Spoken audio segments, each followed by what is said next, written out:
इतना आसान नहीं अपनी बस्ती से हिजरत मेरी जहाँ। शहर जाती हुई गाड़ियाँ गांव में बच गए उन बुजुर्गों को हारन नहीं गालियाँ दे के गुजरी। कितने दिन हो गए तेरी जुल्फों के साए में आए हुए, फिर भी कोई खला है जिसे तेरी मौजूदगी भी नहीं भर सकी। जिंदगी तेरे होंठों से बहती हंसी से बहुत मुख्तलिफ है। जिंदगी ऐसी तस्वीर है जिसको नज़दीक से देखने के लिए दूर की ऐनकें चाहिए।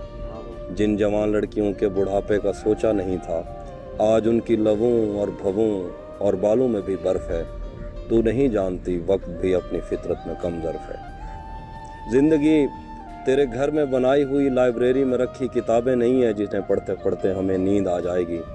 उम्र की आखिरी किस्त में आईना देखने की रिहर्सल निगाहों को खा जाएगी। इससे पहले कि अंदर से आवाज़ आए कि अब मुझ पे हर रास्ता बंद है, आ मेरे पास आ, मेरे सीने पे सर रख। कुछ जगहों पर रगों में धड़कते हुए खून का ठहर जाना बहुत फ़ायदेमंद है।